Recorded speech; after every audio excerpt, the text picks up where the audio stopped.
Bonsoir chez vous, fidèles téléspectateurs. Balandi émission, le Belabiso, une émission sociopolitique. Monsieur pour nous avons un plaisir à quoi nous cadre de parti politique, cadre de la société civile, voire même partisans, parce que les gens sous-estiment je suis très honoré à Koyamba. Pour les gens, on a beaucoup souffert. Moi, monsieur Zahara, moi, vous allez souffrir à Koyo pour répondre en français parce que nous avons la façon d'autres personnes ont des difficultés peut-être à s'exprimer dans le terme ça demande que la personne parle dans la langue elle peut se sentir à l'aise. Donc moi je vais poser des questions. Il y a d'autres questions que ça d'autres questions en français, mais la personne doit répondre en français parce qu'elle doit se sentir à l'aise.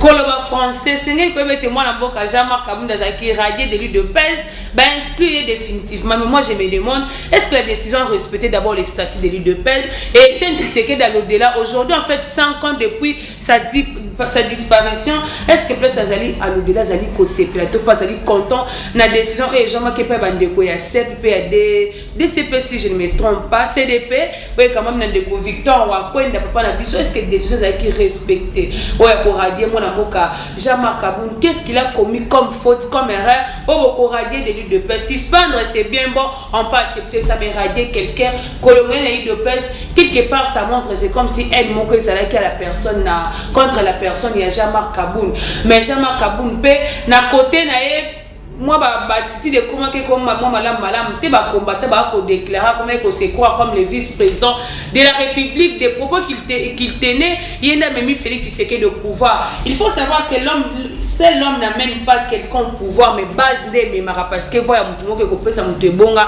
il y a présidence te mais ali base de mama qui Félix Tshisekedi na pouvoir mais de pesa sengeli bo revoir la décision et malgré tout que les chefs de l'État ça à côté ralsuma comme parti politique te mais sengeli ko sa valeur 37 dans l'opposition, on ne peut pas venir dans la décision mon roi parti politique moi il y a 3 ans et Zali malam c'est la personne que j'ai reçue pour vous c'est monsieur Nestor Balunga Ben, il est analyste politique indépendant. C'est avec lui qu'on va analyser des questions politiques, notamment élection en 2023, glissement avec Félix Tshisekedi. Nous allons parler aussi en ce qui concerne les dossiers de l'UDPS, malgré qu'il est analyste indépendant, mais à cause d'un mois à permettre traiter dans les dossiers, il y a eu de PES nous allons voir aussi le dossier justice et voir aussi l'état des sièges qui était décrété par les chefs de l'État jusqu'aujourd'hui. Nous allons faire ça et mais premièrement nous allons faire l'analyse sur les bilans du chef de l'État pendant 3 ans. Ni nous fait ce que à résoudre et ni nous qu'on résoudre il faut entamer à mon a 2 ans. Etikali. Bonjour. Bonjour. Vous allez bien, je pense. Je suis bien, merci. Et peut-être qu'il a présenté au Malam, vous pouvez vous présenter encore devant la population. Merci beaucoup. Moi, c'est M. Nestor Balunga Ben.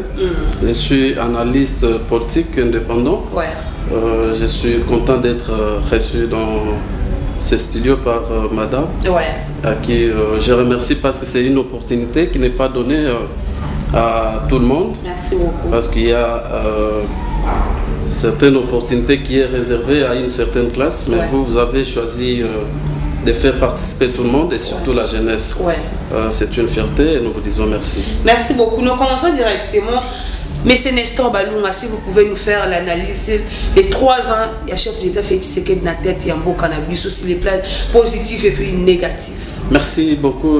Concernant les 3 ans de son Excellence, Monsieur le Président Félix Tshisekedi Tshilombo, au pouvoir, nous pouvons dire qu'il y a des points positifs et qu'il y a aussi des points négatifs.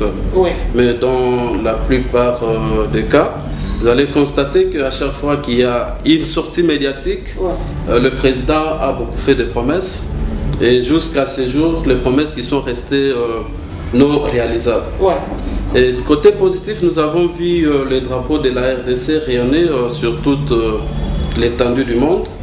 Et donc, son côté fort, nous pouvons parler de la diplomatie. Parce que le pays est revenu sur la scène internationale. Ça, c'est un point fort. Mais il ne suffit pas aussi seulement de parler que c'est une fierté. Parce que cette diplomatie devrait avoir aussi des effets escomptés. Les effets escomptés dont je fais allusion, il fallait voir les investisseurs venir. Ça serait un pari gagné. Mais jusqu'à ce jour, il n'y a pas d'investisseurs. La création d'emplois ne suit pas. Et donc, c'est aussi une diplomatie qu'on doit revoir. qu'on doit revoir pour que nous puissions en bénéficier. Et là, dans nos réseaux, à M. Adolphe Muzito qui disait, avec les pouvoirs illégitimes, aucun investisseur sérieux ne peut venir investir en RDC. Tout à fait. Il peut avoir aussi raison parce que depuis qu'il a fait ces déclarations, malgré le multiple voyage du chef de l'État, 118 voyages. tout à fait, nous n'avons pas vu aucun investisseur venir. Il y a eu un partenariat public-privé avec les États-Unis qui peine à se concrétiser, à devenir une réalité. Il y a beaucoup de promesses qu'il a fait en dehors du pays. Par exemple, quand il est parti en Allemagne, il y a eu des déclarations. Nous retenons qu'il voulait faire de la RDC l'Allemagne de l'Afrique. Mais jusqu'à ce jour, il n'y a aucun signe qui montre que réellement ce désir-là de faire de la RDC l'Allemagne de l'Afrique existe. Donc ce sont des discours qui sont restés stériles tels qu'annoncés à l'extérieur. Pensez-vous que les chefs d'État aiment trop parler sans réaliser ou qui les pousse à parler? Je l'avais déjà dit autrefois quand j'étais reçu par un journaliste encore. J'ai demandé au chef de l'État de ne pas trop faire des promesses. Moi, j'aurais souhaité que les actions puissent parler à la place des promesses. Et là, nous allons parler concernant les élections 2023. À l'allure où vont les choses 2023, élections, glissement avec Félix Tshisekedi, surtout qu'il est président. Et Asseni a déjà déclaré qu'on n'a pas de moyens, on a déjà une retard de 7 mois pour organiser des élections. Pensez-vous qu'on aura les élections en 2023 avec Félix Tshisekedi? J'ai suivi dernièrement le communiqué de l'Asseni qui a déclaré qu'il va faire sortir sa feuille de route. À partir de cette année 2022 jusqu'en 2026. Ça veut dire qu'il n'y aura pas élection en 2023 parce qu'ils sont en incapacité d'organiser ces élections. C'est pourquoi ils projettent déjà ces élections en 2026. Donc il y a glissement et ce qui ne sera pas une bonne image pour l'IDPS qui a lutté pour qu'il y ait l'alternance parce que cela va nous faire encore une fois reculer et ça va déclencher des dialogues en dialogue alors que nous savons que les dialogues n'ont rien apporté depuis très longtemps et ça bénéficie seulement aux hommes politiques qui participent à ce partage du pouvoir. Et concernant les élections, voyez-vous que Félix Tshisekedi est égal à Joseph Kabila qui a fait le glissement en 2016, qui n'a pas voulu organiser les élections. Parce que j'entends beaucoup de gens dire quand ça ne va pas, on fait référence à Joseph Kabila. Nous devons quand même cesser de parler de cet homme parce que en voyant Kabila, moi je suis libre de le dire et je crois à ce que j'ai dit. Kabila a travaillé dans un environnement qui ne lui était pas propice. Pourquoi j'ai dit ça? Kabila n'était pas accepté comme Congolais. Kabila vous présente ses frères, on dit qu'ils ne sont pas ses frères. Il nous présente sa maman, on dit qu'il n'est pas sa maman. Et donc tout était devenu difficile. Il était président, personne ne lui a empêché de gérer ses pays malgré tous ses titres. Il y a des points forts que je peux énumérer, c'est qu'il a fait. D'abord, l'alternance était capitale. Quelles que soient les conditions, il a organisé les élections à nos propres frais. Et si aujourd'hui l'IDPS au pouvoir, fruit de l'alternance, va nous amener à un glissement. Mais c'est le même chose avec Félix Tshisekedi qui déclare qu'il a pris les pays à la place où il a pris. Il doit se battre pour ramener les pays sur les rails. Bon, se battre, ça ne suffit pas de le dire. Il faut poser des jalons. Ce que nous on attendait de l'IDPS, c'est de voir un changement s'opérer au sein de la société. Et jusqu'à ce jour, vous pouvez poser des questions à 10 Congolais. Vous allez voir que 9 sur 10 seront contre le bilan du chef de l'État. Si la gratuité, il a quand même osé avec la gratuité de la gratuité, tout à fait. Il a osé avec la justice, arranger quand même l'appareil judiciaire. Madame, mais quand on parle de la gratuité est dans la Constitution. Ça n'a pas commencé avec l'arrivée du chef de l'État. La personne qui a matérialisé, c'est Félix Tshisekedi. Non, ça a été parce que moi je suis conscient de ce que j'ai dit. Je ne le dis pas comme tout le monde pour faire peur à quelqu'un. Je ne suis pas venu pour défendre quelqu'un. Mais je sais, chez nous à Luisa par exemple, dans le Cassa central, les enfants payaient 100 francs à l'époque de Kabila. 100 francs. 100 francs, frais de Minerval. Donc si Joseph lui a commencé progressivement, mais à l'arrivée de son excellence Félix Tshisekedi, il a généralisé. C'est ce que nous pouvons dire qu'il a amené un point de plus, c'est ça la continuité. C'est ça la continuité des affaires de l'État. Donc cette gratuité de l'enseignement n'est pas le mérite seulement du chef de l'État actuel, mais ça a été déclenché par Joseph Kabila qui a fait quelque chose et son Excellence Félix est venu pour compléter, pour continuer. Disons que le président Félix avec l'UDPS n'était pas préparé à gérer ces pays avec tout ce qu'on voit par rapport à sa gestion. Tout à fait. Je peux aussi donner raison à ceux qui disent comme ça. Je ne suis pas contre ce régime. Ouais. Mais on doit apprendre à dire la vérité au chef de l'État et à son entourage. On dit que l'UDPS n'était pas préparé à gérer l'État congolais, le pouvoir. C'est tout à fait normal. Vous allez voir que c'est que nous, on a pensé. Nous avons créé à une idéologie.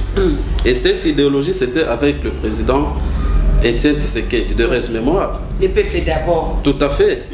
Mais après sa disparition, on a cru que non, l'UDPS étant une école, on pouvait avoir la continuité de cette vision. Le chef de l'État est arrivé. Nous avons vu ce qu'il a dit dans le discours. Il a osé dire que ce qu'on pensait en étant dans l'opposition, ce n'est pas ce que nous avons trouvé. Donc la réalité, la gestion de ce qu'il pensait, ce n'est pas ce qu'il va produire. Parce que l'État ne se gère pas comme on le pensait quand ils étaient dans l'opposition. Ça veut dire qu'il a fallu d'abord définir une vision claire. Aujourd'hui, vous allez demander aux Congolais la vision qui guide ce régime. Nous aurons du mal à vous répondre.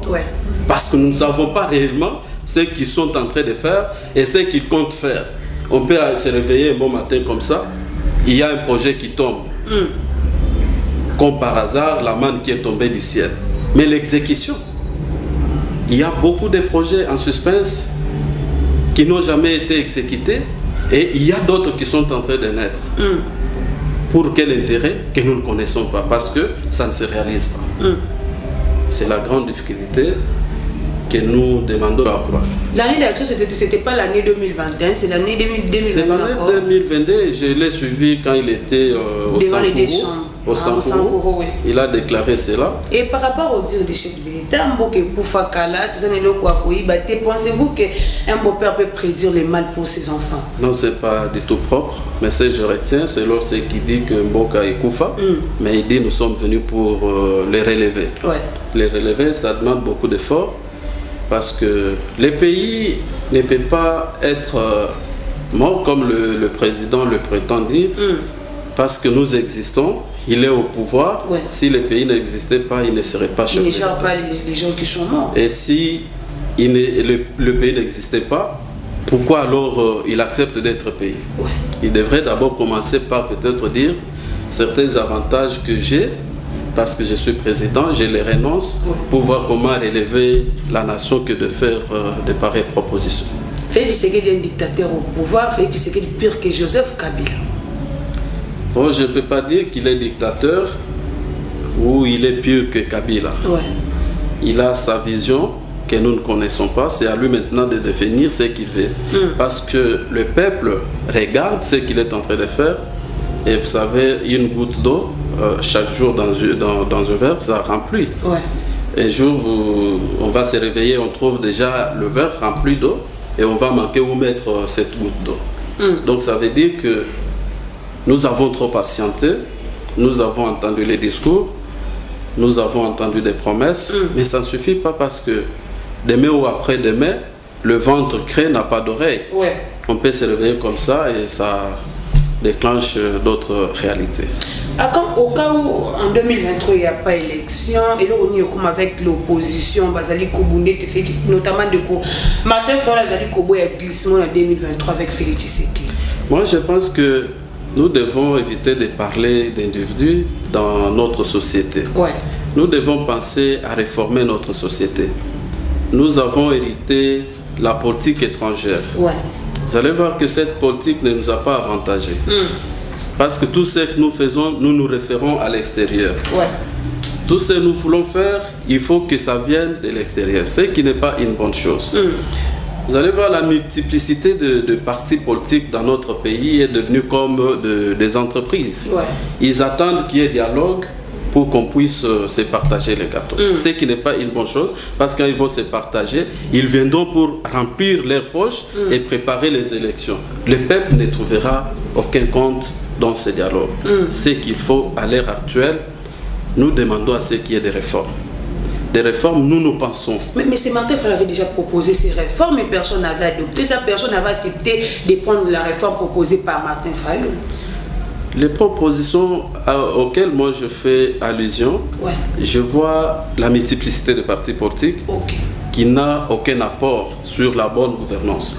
Moi je pense qu'on doit amener le pays à avoir deux partis, gauche et droite. Et là, on va définir même le mode de fonctionnement qui sera pris en charge par le gouvernement. Et là, on n'aura pas des autorités morales. Vous allez voir, le grand problème de ces pays, c'est lorsqu'on vient au gouvernement avec l'esprit de servir d'abord son autorité morale. Vous êtes dans un régime, mais vous critiquez ce même régime. Ce qui n'est pas une bonne chose. Mais si on a des partis politiques et vous avez des visions, la population a la facilité de faire un choix. Quand ça ne va pas, on peut se dire non, vous n'avez pas bien géré. Comme ça s'est fait en Afrique du Sud.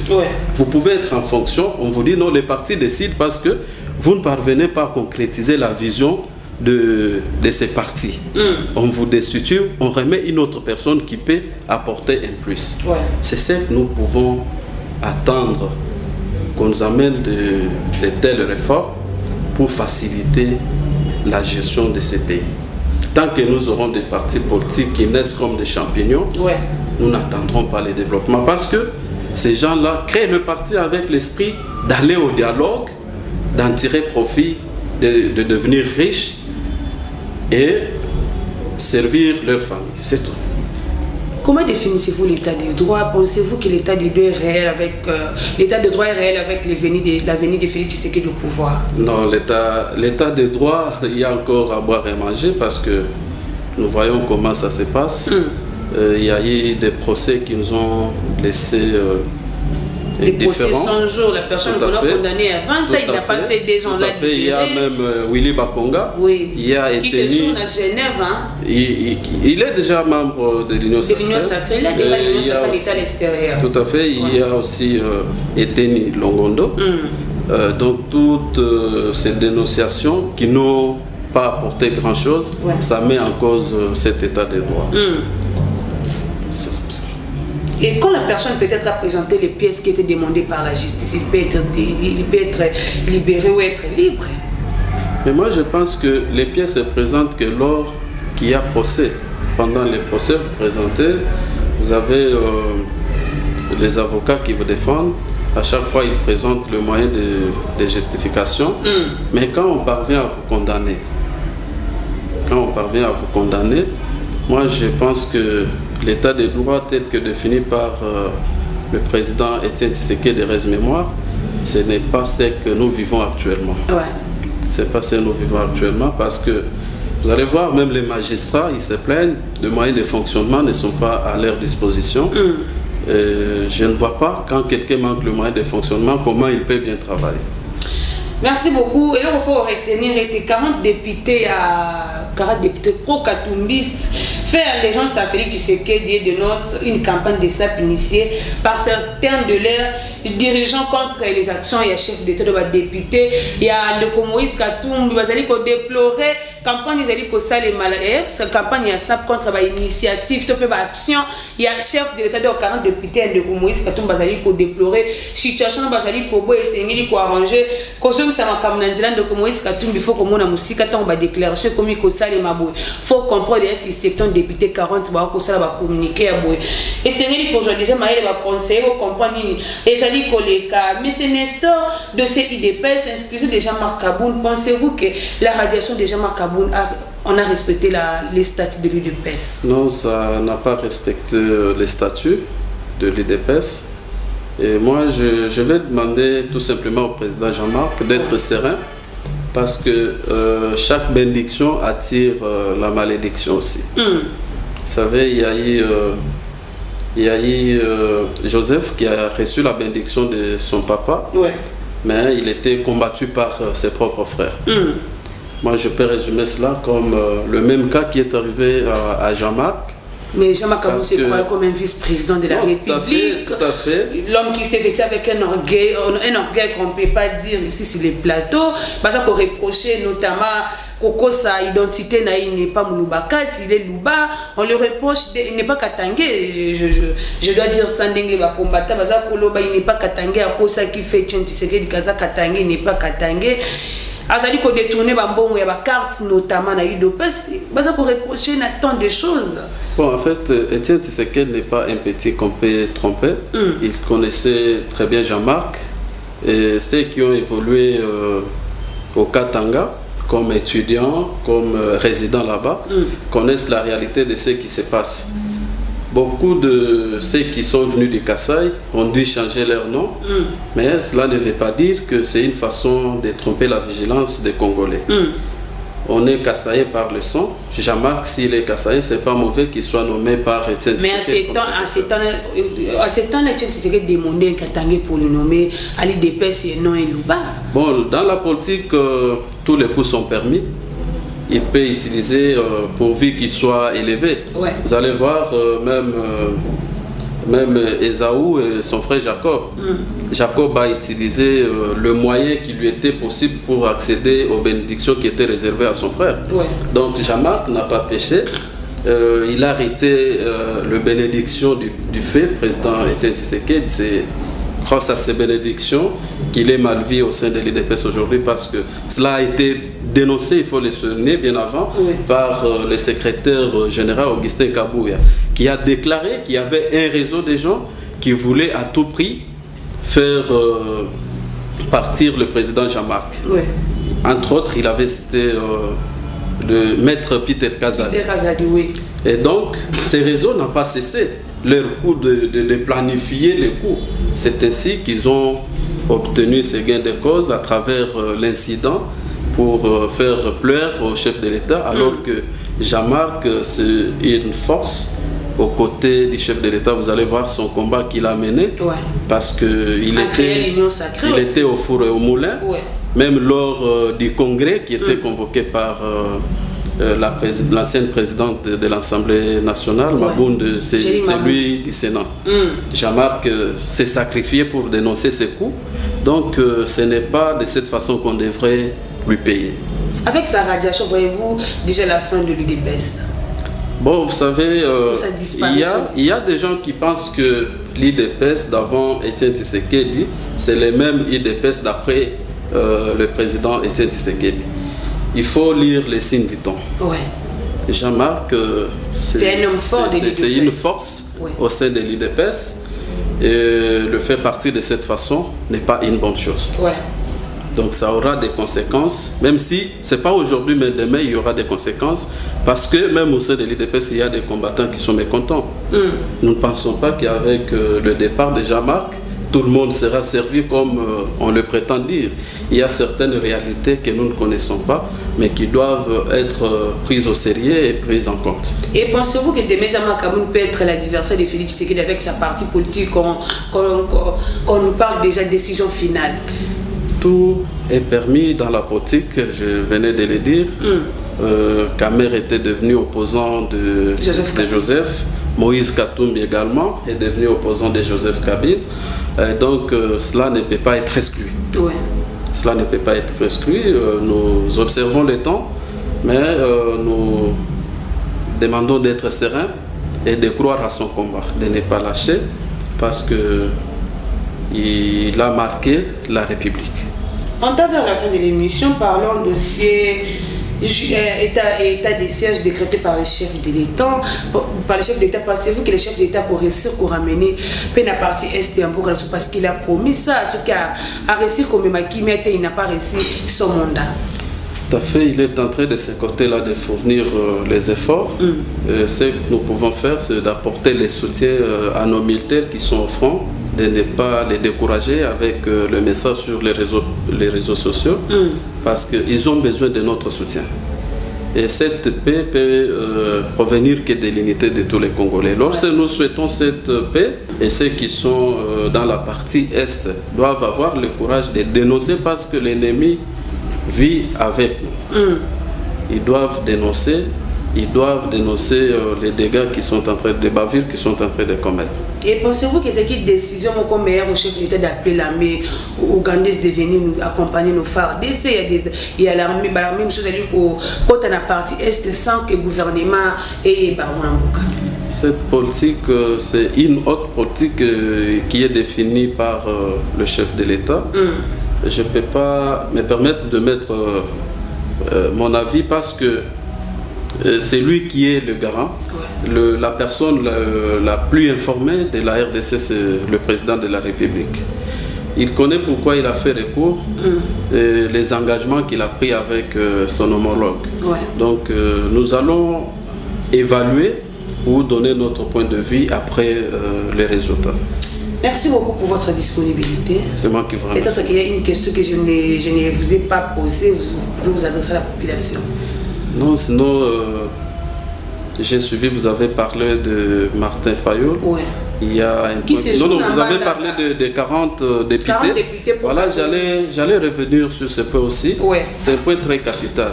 Moi, je n'accepte pas les comportements de partisans de l'ensemble pour la République parce qu'on doit avoir le courage de le dire. Soit vous êtes avec nous, soit vous n'êtes pas avec nous. Soit vous êtes avec les chefs de l'État, soit vous n'êtes pas avec lui. Mais vous avez le ministre de Ensemble pour la République qui travaille aux côtés de Félix Antoine Tshisekedi Tshilombo.